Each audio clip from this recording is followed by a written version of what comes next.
ॐ अज्ञानतिमिरान्धस्य ज्ञानञ्जनशलाकया चक्षुरुन्मिलितं येन तस्मै श्रीगुरुवे नमः। भगवते वासुदेवाय ॐ नमो भगवते वासुदेवाय ॐ नमो भगवते वासुदेवाय। श्रीमद् भागवतम पहला कैंटो अध्याय 16वां और श्लोक संख्या 5वां। तो हमने सुना कि किस प्रकार से परीक्षित महाराज के बारे में बताया गया कि उन्होंने कैसे राज्य चलाया, बिल्कुल परफेक्ट भक्त की तरह भगवान को सेंटर में रखते हुए। इसलिए उनका राज्य में सभी सुखी थे, क्योंकि सभी का सेंटर कृष्ण था। और एक बार बताई कि कहानी शुरू होती है कि राजा परीक्षित निकले अपने राज्य में देखने के लिए। इसका जिक्र आगे आएगा कि वो निकले क्यों थे बाहर, क्योंकि उन्हें कुछ लक्षण दिख गए थे, ऐसे कुछ गलत लक्षण चल रहे हैं। तो जब वो मुआयना करने के लिए निकले तो उन्होंने अचानक से देखा कि एक व्यक्ति था जो कि राजा के कपड़े पहना था, लेकिन लगता था शूद्र। शूद्र का मतलब यहाँ जाति से नहीं है, ध्यान रखिए। शूद्र का मतलब होता है निम्न व्यक्ति, जो जीवन के मूल्य को नहीं समझ रहा है, ज्ञान से रहित है, ऐसे व्यक्ति के लिए बोला जा रहा है। तो राजा का वेश धारण करके बैल और गाय के जोड़ों पर उनकी पिटाई कर रहा था, उनको मार रहा था, और राजा ने उसको तुरंत पकड़ लिया। और ये कौन था? साक्षात कलयुग था। अगला श्लोक। शौनक उवाच कस्य हेतो निजग्राहा कलिम दिग्विजय निपः निदेव चिन्ह धृक् शूद्रक असौ गाम या पदाहनत तत कथ्यताम महाभाग यदि कृष्ण कथा आश्रयम। शौनक ऋषि ने पूछा, महाराज परीक्षित ने उसे केवल दंड क्यों दिया?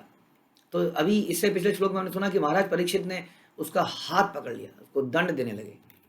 तो यहाँ पर शौनक ऋषि कह रहे हैं दंड दिया। दंड क्यों दिया? जबकि वह शूद्रों में अधम था, राजा का वेश बनाए रखा था, यानी कि एक धोखेबाज व्यक्ति था। तो प्रभुपाद कई बार लिखते हैं कि इसी तरह से कलयुग में ऐसा लिखा गया था कि इसी प्रकार से जो अनएलिजिबल लोग होंगे वो कई बार सरकार चलाएंगे। हाँ, क्योंकि ऐसे लोग होंगे जिनको ब्राह्मणों पे विश्वास नहीं होगा। ब्राह्मण का मतलब यहाँ पे अगेन जाति ब्राह्मण से नहीं है, मतलब ब्राह्मण का मतलब जो भगवान को जानता है वास्तव में। नमो ब्राह्मण देवाय को ब्राह्मणताय, जिसके आराध्य देव कृष्ण है वही वास्तव में ब्राह्मण है। हाँ, जो जीवन के मूल्य को समझता है, अगेन ब्रह्म जो ज्ञान को जानता है, ब्रह्म को जानता है और उसका प्रचार करता है। तो इनके लिए इनकी कोई वैल्यू नहीं होगी, वैदिक संस्कृति के लिए इनकी कोई वैल्यू नहीं होगी, जीवन के ये मूल्य को नहीं समझेंगे। इनका पर्पस केवल होगा इंद्रिय तृप्ति करी जाए और दूसरों से करवाई जाए, ऐसे लोग सरकार को चलाएंगे। तो ऐसा ही ये राजा दिखता था। तो बोला कि ऐसा राजा, ऐसा व्यक्ति था, लेकिन राजा बनने का नाटक कर रहा था, गाय को मार रहा था, और फिर भी उसको केवल दंड दिया गया, उसको मार क्यों नहीं दिया गया? ये सब घटनाएं यदि भगवान कृष्ण की कथा से संबंधित हैं तो कृपया इसका वर्णन करें। देखिए कितनी महत्वपूर्ण बात है। ये आखिरी लाइन इतनी महत्वपूर्ण है हमारे जीवन के लिए। कई बार हमें कुछ कहानियां बड़ी रोचक लगती है। कोई व्यक्ति बोलता है, आज मैं वहां से आ रहा था, अचानक से अजीब सी आवाजें आ रही थी। हाँ, कुछ छन्न छन्न की आवाजें आ रही थी। तो मैंने कहा क्या है? तो वहाँ 4 लोग खड़े हुए। हाँ, घंटा 2 घंटा। फिर उसने बोला, तेरे को पता है एक बड़ी अच्छी मूवी आई थी वीराना, उसमें आदमी का गर्दन आगे से घूम के पीछे हो गई थी। हाँ, उसको तीसरा बताया, तेरे को पता है बचपन में क्या होता, मैं गांव में जा रहा था पीपल के पेड़ के नीचे से। हाँ, वहाँ पर अचानक से क्या हुआ, मैंने एक आदमी देखा जिसके पैर उल्टे थे। और वो चर्चा चलती जा रही है, चलती जा रही है, चलती जा रही है। हाँ, तो कई बार हमें कुछ चर्चाएं बड़ी रोचक लगती हैं। जैसे आजकल हमारा इंटरेस्ट है नॉवेल्स पढ़ने का, न्यूज़पेपर में पढ़ने का, तो थ्रिलर चीज़ को पढ़ने का, डिटेक्टिव सीरियल्स को देखने का। तो ये जो इंटरेस्ट है, ये आखिरी लाइन में देखिए क्या कहते हैं शौनक ऋषि, कि आपने बहुत अच्छी कहानी बता रहे हैं, मज़ा तो आ रहा है, अच्छी तो लग रही है। परीक्षित महाराज ने कलियुग को पकड़ लिया, कितनी अमेजिंग बात है, और उसको दंड नहीं दिया। आगे क्या हुआ बताइए, लेकिन तभी बताइए यदि कृष्ण से संबंधित है, वरना अपनी क्यूरियोसिटी को दबा दीजिए। बिल्कुल हम सबको ये सीखना पड़ेगा कि how to kill this curiosity. Not every curiosity is good curiosity. ध्यान रखिए, जानने की इच्छा, जिज्ञासु बालक गलत जिज्ञासाएं करके अपने आप को सर्वनाश कर सकता है। इसलिए जिज्ञासा होने से पहले ये समझना जरूरी है कि क्या ये सही जिज्ञासा है। जीवन में सीखने के लिए इतना कुछ है, इतना कुछ है, अनलिमिटेड है। इसलिए आजकल की जनरेशन बड़ी डिस्ट्रैक्टेड है। आज कहती है ये करना है, कल कहती है वो करना है, ये सीखना है, वो सीखना है, इतना कुछ दिखता है। लेकिन वास्तव में हमें समझना पड़ेगा क्या सही है सीखने के लिए, कहाँ पर अपना टाइम इन्वेस्ट करना है, बिकॉज टाइम इज़ लिमिटेड। तो इसलिए यहाँ पे कहते हैं कि आप बहुत अच्छी कहानी सुना रहे हैं ऐसा लगता है, लेकिन यदि ये कृष्ण से संबंधित है तो इसका जरा वर्णन करें। अथवा अस्य पदम्बोज मकरंद लिहाम सब सताम किमान्ये असत अलापे आयुषा यत असत व्यय। भगवान के भक्त भगवान के चरण कमलों से प्राप्त मधु के चाटने के आदि हैं। हमें तो बस यही देखिए बता रहे हैं, हमें तो केवल ये जो भगवान के चरणों से जो मधु निकलता है ना, उसी को चाटते हैं हम। कहने का मतलब है वो कथाएं बताइए जो कृष्ण से संबंधित है, उन कथाओं को सुनने में हमने अपनी रुचि डेवलप कर ली है। रुचि डेवलप करनी पड़ती है, ध्यान रखिए। आज की डेट में हमें टीवी चैनल, मगर थोड़ी देर में अगर हम न्यूज़ चैनल ना देखें तो हमारा खाना हजम नहीं होता है। ऐसी हमें आदत लग गई है, ये हमने रुचि बना ली है। और वास्तव में ये रुचि रुचि नहीं है, क्योंकि ये हमारा कुछ लाभ नहीं कर रही है। तो हम अपनी रुचि को चेंज कर सकते हैं। यदि हम कृष्ण के बिना बारे में जानेंगे, उनसे प्रेम करेंगे, तो कृष्ण से तो हमारा स्वाभाविक अटैचमेंट है, एक रिश्ता है। वो रिश्ता जागृत होगा तो उसमें बड़ा आनंद आएगा। लेकिन सुनिए तो सही, पहले सुनने की आदत तो डालिए, कुछ दिन तक सुनिए तो सही। कई लोग आते हैं, एक क्लास सुनते हैं, कहते हैं क्या बोर हो गया, समझ नहीं आया। अरे समझने के लिए कुछ दिन तो सुनिए। कुछ दिन जब आएंगे तभी तो इंटरेस्ट बनेगा। कोई सीरियल को अचानक से एक दिन देखेंगे तो उसमें समझ नहीं आएगा हुआ क्या। जब वो सीरियल, हम घटिया से घटिया सीरियल, वही सास बहू, वही लव ट्रायंगल, इसका उसके साथ अफेयर, यही सब बकवासबाजी सुन सुन के भी हम एक सीरियल को देखते हैं तो क्यूरियोसिटी बन जाती है, कल क्या होगा, कल क्या होगा। जबकि हमें पता है होना क्या है। It's a serial, ultimately it's a drama, जो कि ऐसे ड्रामे कितनी बार देख चुके हैं। तो यही रुचि जब हम भागवतम के लिए पैदा करेंगे तो हमारे लिए कितनी श्रेष्ठ होगी। ये हमने सुना था जब हमने पिछला चैप्टर समाप्त किया था कि क्या फल है, फलश्रुति भागवतम को सुनने का। तो बोलते हैं कि हम भगवान के चरण कमलों से प्राप्त मधु के चाटने के आदि हैं। उन कथा के प्रसंगों से क्या लाभ जो मनुष्य के बहुमूल्य जीवन को व्यर्थ नष्ट कर दे। दैट इज कॉल्ड ग्राम्य कथा। जैसे मैंने बताया, बैठे बैठे कुछ ना कुछ बोलना है, कुछ ना कुछ हंसी मजाक, एक ने जोक मारा, दूसरे ने जोक मारा। अंतराक्षी, अंतराक्षी क्या कहते हैं उसको, हाँ खेली। मैंने गाना गाया, अब आखिरी अक्षर पे आप गाओ, अब आखिरी पे आप गाओ। और समय बीतता जा रहा है, बीतता जा रहा है, बीतता जा रहा है। अरे अंतराक्षरी खेलनी है तो क्यों ना हम कृष्ण भावनामृत में खेलें। आप एक भजन गाइए, मैं एक भजन गाऊं, भजन की बुक लेके बैठ जाइए। आप एक कृष्ण की लीला बोलिए, मैं एक कृष्ण की लीला बोलूँ। आप भक्तों के गुणगान कीजिए, मैं भक्तों का गुणगान करूँ। समय भी बढ़िया बीते और जीवन की सर्वोत्तम अवस्था को प्राप्त भी करें। तो ये यहाँ पर बता रहे हैं। तो बड़ा ही उचित चीज यहाँ पर बोली।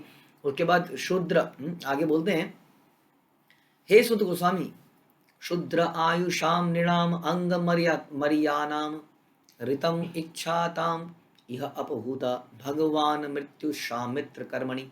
हे श्रुत गोस्वामी, मनुष्यों में से कुछ ऐसे हैं जो मृत्यु से मुक्ति पाने के और शाश्वत जीवन प्राप्त करने के इच्छुक हैं। वे मृत्यु के नियंत्रक यमराज को बुलाकर वध किए जाने की प्रक्रिया से बच जाते हैं। सुनिए, लोग तो यमराज से भागते हैं, कुछ लोग ऐसे हो जाते हैं जो यमराज को ही आमंत्रित कर लेते हैं और यमराज के साथ ही बैठ के चर्चा करते हैं। अब यमराज से भला क्या चर्चा करेंगे बताइए। अगर आप यमराज से ये चर्चा करने लगे, माना आइए यमराज जी बैठिए, जरा से मेरी बात सुनिए जरा ध्यान से। आप बड़े निष्ठुर हो जाते हैं, सुनिए तो सही जरा। आपको पता है बचपन से मैंने कितनी मेहनत करी, इतनी मेहनत से मैंने ये खड़ा किया है सब कुछ, आप जानते हैं। मेरा बच्चा भी 17 साल का है यमराज, सुनिए ध्यान से सुनिए, कैसे जिए गए ये सारा जो आपने देखा, मैंने बचपन से कितनी मेहनत करी है। मैंने मंदिरों में दान भी किया है यमराज। अब जरा आप ध्यान से सुनिए, मुझे हाथ मत लगाइएगा प्लीज़। अगले 10 साल तक कम से कम बच्चे की शादी कर लूँ, जरा इसके बच्चे हो जाएं, उसके बाद आपसे मिलेंगे। अभी प्रिया, अभी कृपया। ऐसा अगर कोई करे यमराज के साथ बातें तो आपको क्या लगता है कि यमराज की बात मान जाएंगे? ऐसा कभी इतिहास में सुना नहीं हमने आज तक। हमने आपको कुछ दिन पहले एक कहानी सुनाई थी ना कि किस प्रकार से यमराज के सामने कुछ मूर्तियां बना के रखी उस आदमी ने अपने को बहकाने के लिए। हाँ, और यमराज ने कैसे उससे बुलवा दिया। इसी तरह से एक और कथा हमने सुनी थी एक बार कि एक व्यक्ति का नौकर था। वो मार्केट में गया और मार्केट से भागता हुआ आया जैसे कि मरने वाला हो, बुरी तरह हाँफ रहा था। तो उसके मालिक ने पूछा, क्या हुआ, क्यों घबरा रहा है इतना। उसने कहा, मैंने साक्षात मृत्यु को देखा। वो मार्केट में खड़ी थी, एक दुकान में ऐसे करके खड़ी थी और मेरे आते ही बोली, हाँ जी तुम्हारा समय होने वाला है। हाँ, और मैं वहाँ से भाग लिया, मुझे बचा लो मुझे बचा लो। बड़ा घबराया हुआ था, पसीने। उस आदमी की भी रोंगटे खड़े हो गए ये बात को सुन के, वो भी घबरा गया। उसने कहा, एक काम करो, तुरंत यहाँ से निकल लो। हम्म, तुरंत यहाँ से निकल लो। और उस पता नहीं कहाँ उसको बहुत दूर ट्रेन से भेज दिया और वो भागा भागा भागा भागा भागा किसी तरह वहाँ पहुँचा। हम्म, और जो है मृत्यु यमराज उसके मालिक से मिलने आती है। हाँ, और उसको देख के घबराया था, पहचान जाता, अच्छा तुम ही मिले थे मेरे उससे, हाँ कर लो, मैंने उसको भगा दिया यहाँ से, कैसे मारोगे। वो कहते हैं, आपका धन्यवाद देना आया हूँ, क्योंकि उसकी मृत्यु यहाँ से 300 किलोमीटर उस गांव में लिखी थी। हम्म, तुमने उसको उसी गांव में भेज दिया। अब वो वहाँ पर मारा जाएगा। हाँ, तो इस तरह से कहने का मतलब है, हम ये कह रहे थे कि यमराज के साथ समझौता नहीं कर सकते। तो ये कौन से लोग हैं जो यहाँ इस श्लोक में बताया गया कि कुछ लोग मृत्यु से बचने के लिए यमराज को बुला लेते हैं डिनर पर। हाँ, तो क्या उसको पटा लेते हैं, करते क्या यमराज के साथ।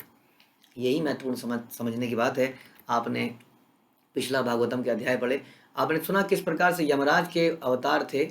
यमराज के अवतार लेके या यमराज खुद ही आए इस संसार में विदुर बनकर, और कितने बड़े वो भगवान के भक्त बने। यमराज 12 महाजनों में से आते हैं, भगवान के बहुत ही अच्छे भक्त हैं। हम्म, तो समझने की बात यह है कि यदि भक्त को बुला के अगर कोई चर्चा करनी है तो क्या चर्चा करी जाए। अगर आप यमराज के साथ कृष्ण की चर्चा करने लग जाओ तो फिर मृत्यु कैसे आएगी। आज हमने आपको कुंजी बता दी यमराज को पटाने की, मृत्यु से बचने की। एक और कहानी सुनाते हैं आपको। एक बार क्या हुआ कि एक आदमी ऐसा उसको मरने ही वाला होता है, उसको दिखता है कि मैं मर ही रहा हूँ थोड़ी देर में। तो उसको कहीं से कुछ याद आता है कि अचानक से, पूरा पापी होता है एक नंबर का। हाँ, तो कहीं से कुछ ऐसा, वो कहीं उसने कभी किसी सत्संग में गया होता है, हाँ इस्कॉन के, और उन्होंने सुना होता है कि किसी तरह से आपको भगवान का नाम लेना है अंत समय में, तो बच जाएंगे आप। तो कहता है, चलो अब करने में क्या दिक्कत है, अब तो ख़त्म ही हो रहा है, ट्राई कर लेते हैं हम तो। ओम गोविंदाय नमः, भाई इतना ही कह पाता है, थोड़ी देर में उसकी मृत्यु हो जाती है। अब जो है यमदूत कंफ्यूज हो जाते हैं, क्या करना है इसका। यमराज के पास जाते हैं, वो कहते हैं, जी क्या करना है, आपने बोला था कि एक बार पहले भी फंस चुके हैं हम, हाँ अजामिल के केस में, तो क्या किया जाए। यमराज ने कहा, मैं बात करता हूँ उससे, आराम से जरा इसको थोड़ा पेशेंटली डील करना पड़ेगा, गड़बड़ हो जाएगी, विष्णु दूत ना आ जाएंगे। तो उससे बात करी जाए, भैया आपको नरक जाना होगा, लेकिन आपने ये थोड़ा सा कुछ कर लिया है, हाँ अभी, तो इसके लिए हम आपको 5 मिनट के लिए स्वर्ग में वास देंगे। यमराज एक युक्ति चलाते हैं, अब देखते हैं क्या होता है। तो वो व्यक्ति को कहते हैं, आपको 5 मिनट के लिए स्वर्ग में मिलेगा, उसके बाद आपको नरक में जाना पड़ेगा क्योंकि आपकी लिस्ट बहुत लंबी है। तो 5 मिनट के लिए लेके जाते हैं। अब 5 मिनट्स में से 3-4 मिनट निकल जाते हैं, स्वर्ग की अलौकिक चीज़ को देखकर वो मंत्र मुग्ध हो जाता है। ऐसी चीज़ उसने कभी नहीं देखी होती है, इतना सुंदर हर चीज़। हाँ, एक एक चीज़ को देखकर, और अचानक से उसको आखिरी समय में, आखिरी मिनट में ध्यान आता है, वो केवल 5 ही मिनट थे, अब मैं क्या करूँ। वो होपलेस हो जाता है। तभी उसके समझ में एक और युक्ति आती है। वो सोचता है कि जब मैंने एक बार मंत्र लिया तो ये हो गया मेरे साथ, अब अगर मैं मंत्र बोलता ही रहूं तो, हम्म, तो वो अगले 1 मिनट तक समझ लीजिए बोलता रहता है, हरे कृष्णा कृष्णा कृष्णा हरे राम राम राम हरे कृष्णा कृष्णा हरे राम राम हरे, बोलता रहता है। 1 मिनट खत्म होने के बाद एक लेटर आता है उसके पास, लेटर फ्रॉम यमराज। उस लेटर में लिखा होता है कि आपने बड़ी शुद्धता से मंत्र जप लिए हैं, अब आपका नरक का वास समाप्त हो गया है, अब हम आपको यहीं पे रहने देंगे, एक और चांस देंगे, लेकिन यहाँ पर आपको भगवान की भक्ति करनी होगी। यदि आप भक्ति करेंगे तो आप वैकुंठ लोक में भगवान के धाम में जा पाएंगे और जन्म मृत्यु से छूट जाएंगे, लेकिन यदि आपने ये अवसर खो दिया तो आपको फिर से मृत्यु लोक में फेंक दिया जाएगा। और उसके बाद वो व्यक्ति भगवान की भक्ति करता है।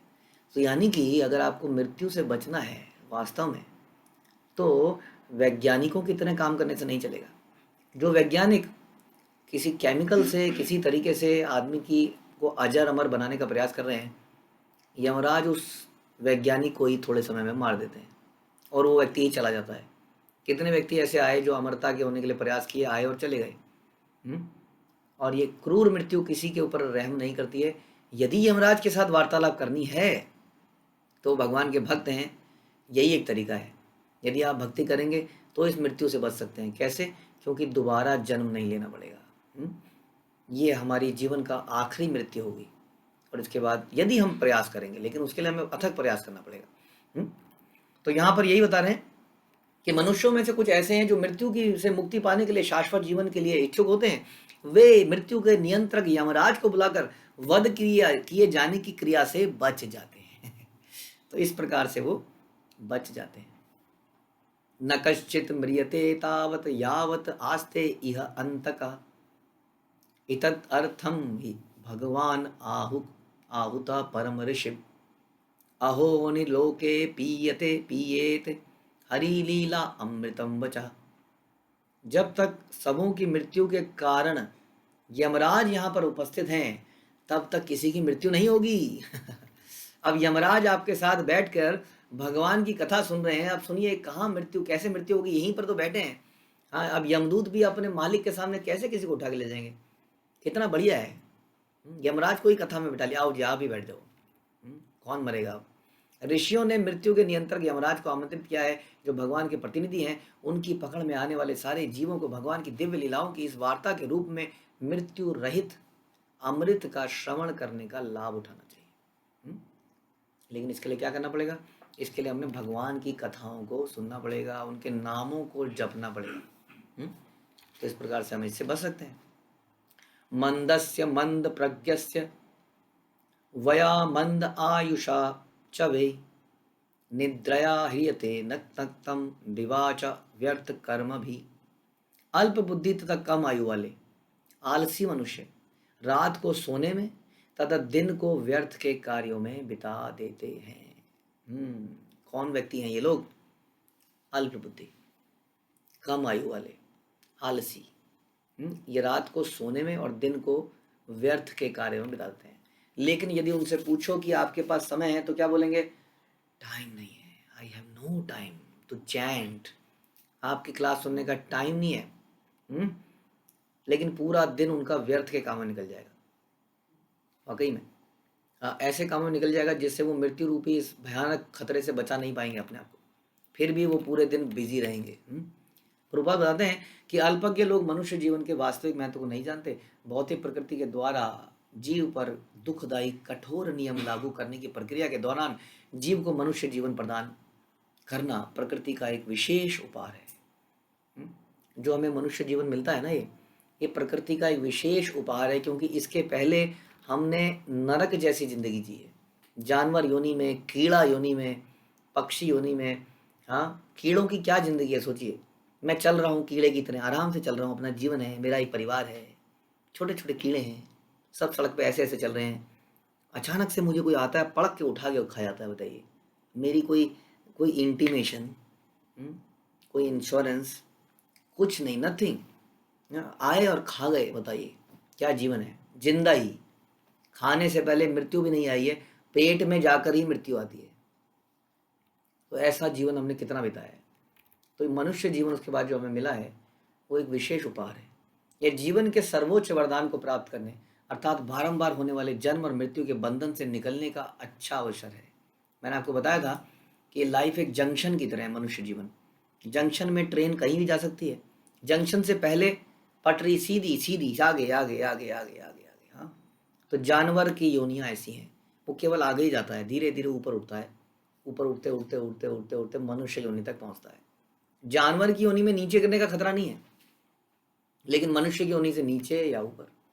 तो बुद्धिमान लोग बंधन से निकलने के लिए कठिन प्रयत्न द्वारा इस महत्वपूर्ण उपहार की रक्षा करते हैं। लेकिन अल्पज्ञ लोग क्या करते हैं? वो आलसी होते हैं और उपहार स्वरूप मानव शरीर को भवबंधन से मोक्ष पाने के लिए प्रयोग करने में असमर्थ रहते हैं। वे तो तथाकथित आर्थिक विकास में अधिक रुचि दिखाते हैं। पिछले साल मेरे पास 1 बेडरूम फ्लैट था, इस साल डबल है। पिछले साल ऑल्टो थी, इससे इस साल और बड़ी कार ले ली है, अब और बड़ी कार ले ली है। हाँ, तो वो आर्थिक विकास में अधिक रुचि दिखाते हैं और क्षणिक शरीर के इंद्रिय भोग हेतु ही जीवन भर कठिन श्रम करते हैं। प्रकृति ने इंद्रिय भोग की अनुमति तो पशुओं को भी दे रखी है। हाँ, और इस तरह पशुओं को भी अपने पूर्व जन्म तथा इस जन्म में कुछ ना कुछ इंद्रिय भोग तो दिया ही गया है। दिया गया कि नहीं? पशु भी तो इंद्रिय भोग करते ही हैं। लेकिन मनुष्य को इतना समझ लेना चाहिए कि इंद्रिय भोग ये इस मनुष्य जीवन का चरम लक्ष्य नहीं है। यहाँ कहा गया है कि दिन में मनुष्य व्यर्थ ही कार्य करता है, क्योंकि एकमात्र लक्ष्य उसका इंद्रिय भोग होता है। क्यों व्यक्ति कार्य करता है? ताकि शाम को आराम से भोग कर सके। हम विशेष करके बड़े बड़े शहरों और औद्योगिक नगरों में देख सकते हैं कि मनुष्य किस तरह पूरे दिन भाग दौड़ मानवीय शक्ति की तरह तरह की वस्तुएं निर्मित की जाती हैं, किंतु सारी वस्तुएं जो हम फैक्ट्रियों में बनाते हैं, हाँ, वो सब इंद्रिय तृप्ति के लिए है। दिन भर कठिन श्रम करता है, रात को अपनी पत्नी के साथ शारीरिक संबंध बनाता है। अल्पज्ञों के लिए भौतिकवादी सभ्य जीवन का यही कार्यक्रम है। अतएव यहाँ पर उन्हें आलसी, अभागे तथा अल्पायु वाले कहा गया है। यदि हमें थोड़ी सी भी बुद्धि है तो हम इस बारे में चिंतन करेंगे। ये आपके, मेरे, हम सब के लिए बोला जा रहा है। क्या हमारा जीवन तो ऐसे नहीं जा रहा? इसको पर्सनली अटैक लेने के बजाय यदि हम सोचें मन में कि यस, मैं भी तो इसी तरह से कर रहा हूँ और किस तरह धीरे धीरे मृत्यु की तरफ जा रहा हूँ, इससे पहले कि वो आ जाए, मुझे अपने इस मनुष्य जीवन का सबसे जो चरम लक्ष्य है, लाभ है, वो उठाना है, इससे पहले कि मेरी शरीर मेरे से छीन लिया जाए। तो आइए इसका लाभ उठाएं। ये परंपरा के माध्यम से हमें बहुत अनमोल उपहार मिला है। श्री प्रभुपाद ने हमें ये दिया।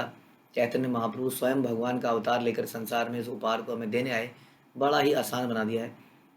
प्रभुपाद ने बोला कि कलयुग में जो समझदार लोग हैं कलयुग की पूजा करते हैं, क्योंकि इससे पहले इतना आसान कभी नहीं था भगवान की प्राप्ति। क्योंकि समय कठिन है, इसलिए रास्ता सरल है। तो इस सरल रास्ते का भी यदि आपने लाभ नहीं उठाया तो सब कुछ बेकार हो जाएगा। तो आइए इसका लाभ उठाएं। कैसे?